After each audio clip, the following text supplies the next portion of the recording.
Welcome back to Rifleman 2.0, and today I have a very fun one. The Cabelas 58 caliber big bore. Stick around, check it out with me.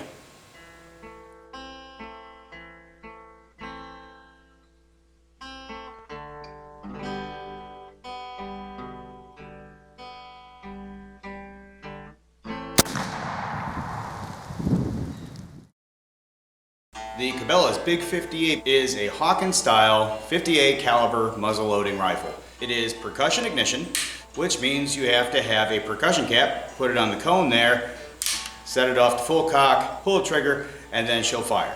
Now you guys are going to notice today I am indoors for this first portion because it's very windy outside, so it's going to mess up the audio.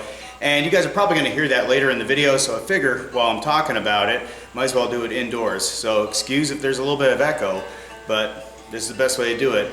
It's either this or have no audio at all. So we're going to go with the lesser of the two evils. So anyway, as I was saying, with the big bore, she's a big 58, and today we are going to be using two different types of ammunition. I'm going to be using a 58 caliber, which is actually a 570 round ball, and a 58 caliber Minie Ball, which is actually a 575 lead cast 500 grain Minie Ball, which is going to be cone shaped, and you can see it right there. And here's a comparison between the two of them.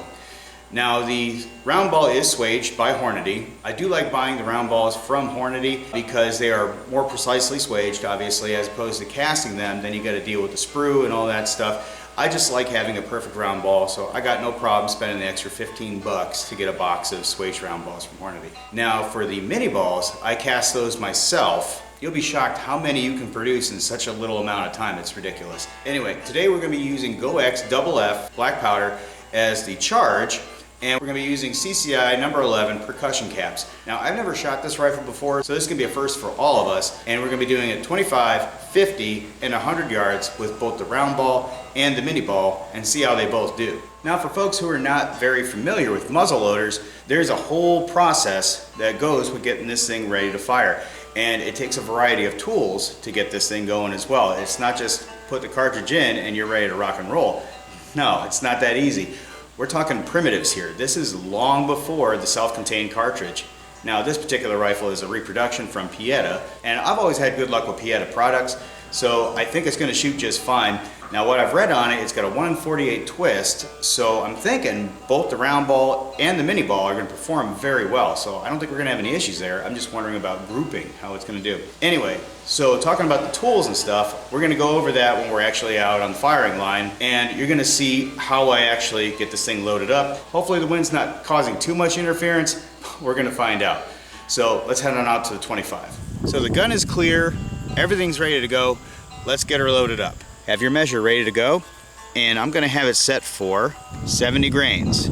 That's a good hunting load, and that's what I intend to use this season.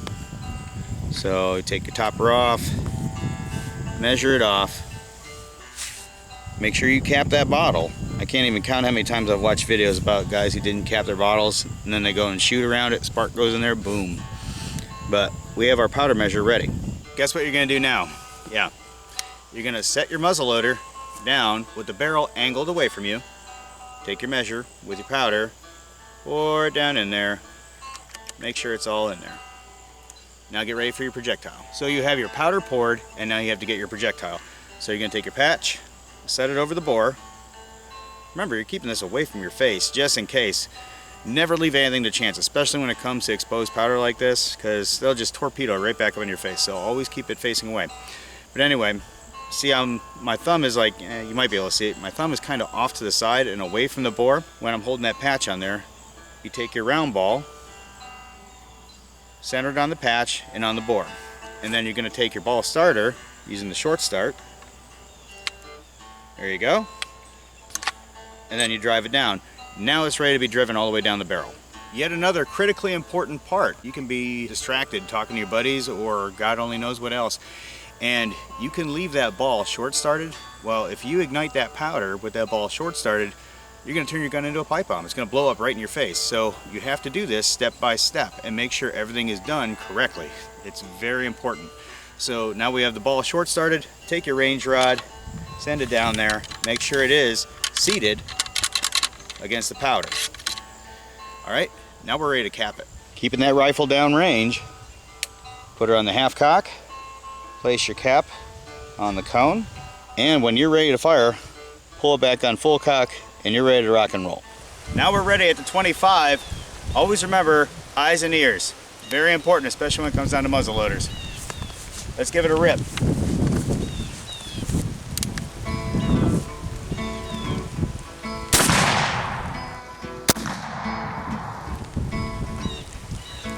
A little bit low. Let's load it back up. She's had a pretty significant cap jam. Cap got stuck on the nipple. That's why I prefer musket caps.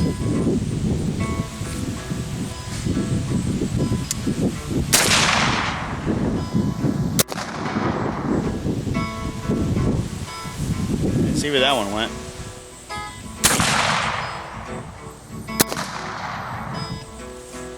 All right, that's 3 shots. Let's see how we did. So there's 3 shots with the patch round ball.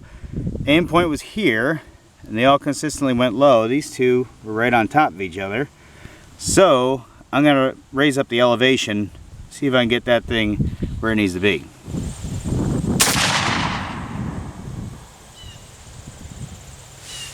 Yeah, I'd say it's on target now. And with a minor adjustment, yeah, right at point of aim. So I'll just touch it just a little bit over here to the right. Otherwise it's good. But you could see how consistent it was. These 2 were right on top of each other. That was right there. And then obviously this was right here, pretty much where I was aiming at. You know, that's just a little bit of a sighting issue, not a big deal. But at 25 yards with the patch round ball, yeah, it's accurate. Now, as we just saw with the patched round ball, accuracy is definitely there. The myth about these black powder rifles not being accurate, yeah, okay. All right, guys, the wind is being a little bit problematic, so if it's having audio issues, that's what's going on. We're gonna take the hollow base Minie Ball, and we don't have to use the patch step. All you gotta do is put it in there, excuse me for using my thumb, and just drive it home. And she's ready.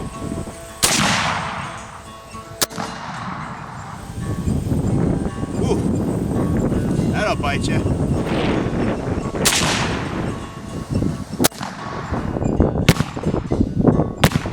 And there it is, 1 and 2. I don't think I need to fire 3 shots to figure this one out. The Minie Balls are nice and accurate here at 25, just a hair low.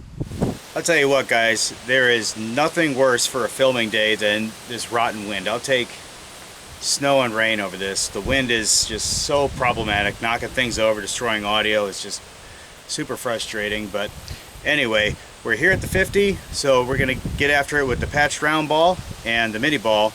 And depending on circumstances, if my equipment doesn't get destroyed by the wind, we're gonna go for the 100.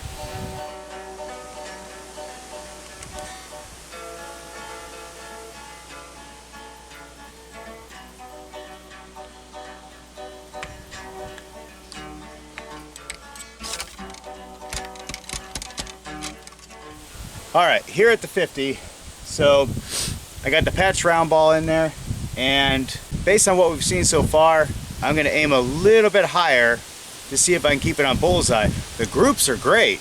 It's just getting this thing point of aim.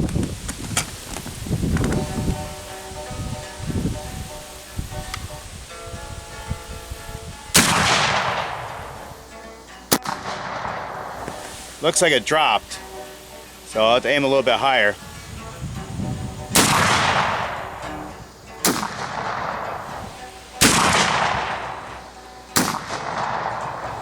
Yeah, they're definitely dropping. I'll give it one more. So they're definitely dropping. I was aiming about here at the 50, and the round balls dropped all the way down here. And it looks like one went all the way over there. But I'll have to check the footage on that. But yeah, they're definitely opening up, and at 50 yards, they're definitely dropping quite a bit. You would have to have a range adjustment there for sure. So at 50 yards, we're definitely seeing the drop and the spreads start to happen with the patch round ball. So that tells me two things. Sight elevation adjustment would definitely have to happen if I wanted to get that thing on target a whole lot better, or at least aim a little bit higher. It also tells me, from what we previously saw with the Minie Ball that I just put in there, these already dropped significantly at 25 yards. So I'm going to aim a whole lot higher with these as well. So I'm going to be aiming just above the target and see where we go. Whoa, that Minie Ball definitely kicks a whole lot more. However, I don't know if I see an impact on target. So the Minie Ball might have still been climbing. I don't know, I'm going to run down and check the target real quick. Okay, the drop was not as significant as I expected, so I know where I need to aim.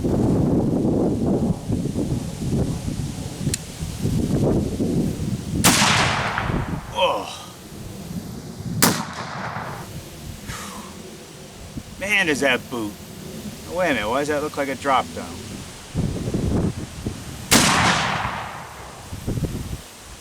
Alright, let's see how we did. So at 50 yards, that was the first shot. Aim point was right here. At 50 yards, the second aim point was right here. And then the last aim point went all the way down there. So it's losing a lot of steam somewhere. Well, here's what I'm running into. The Minie Balls are flying straight as an arrow, but they're dropping like a ton of bricks. So it's kind of hard without an extended range session to find a really good holdover place where these things are going to be consistent. So there's going to be a part 2 as far as that goes. I'm not going to waste your guys' time watching me sight this thing in. Like I said, this is the first time I ever brought this out. I just want to test it out, let you guys see me test it out too. The round balls, those held pretty consistent. They dropped low and right at 50 pretty significantly, as you guys saw, at least 6-7 inches, at least. But they held true. I'm not going to go out to the 100 today. I think that would just be a waste of ammo. I'm going to do that in the part 2. We're going to reach out a little bit further. We're going to redo the 50 and then obviously do the 100. And if 100 does well, we'll do 200, but we'll see as far as that goes. But that's what we're looking at, rested at 25 and 50. 25, phew, this thing's a dead ringer. 50, a little bit of work needs to be done, but that's okay. So we're going to head back down to the 25, and I'm going to go on the offhand, and I'm going to shoot some fun targets down there, and then we'll wrap this up. I have this old DVD player that I've been meaning to shoot this thing forever. So we're going to blast it with a round ball and a Minie Ball and see what happens. Alright, let's blast this DVD player. I've been meaning to destroy this thing for years.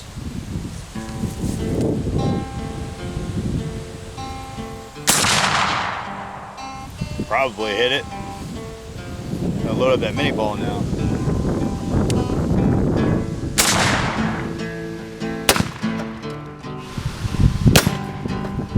So on the left, I hit it with the patch round ball, and the right, the Minie Ball.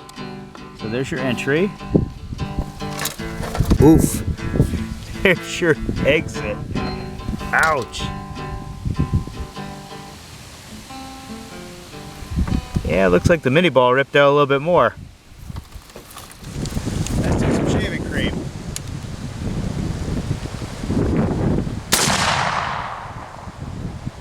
Think I got it? Alright, now with the Minie Ball.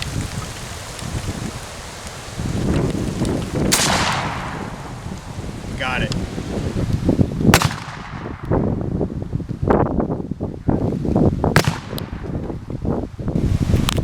Ouch. I'd say I hit him. Oh man. It's just ripped open.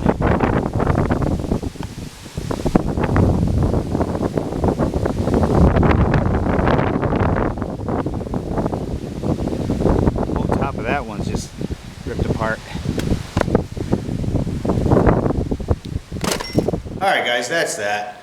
So 25 and 50 yards with the Cabela's big bore, the 58 caliber Hawken Rifle, essentially. It's definitely got some power, and after I get it all the way sighted in, it's going to be very formidable for hunting, guaranteed.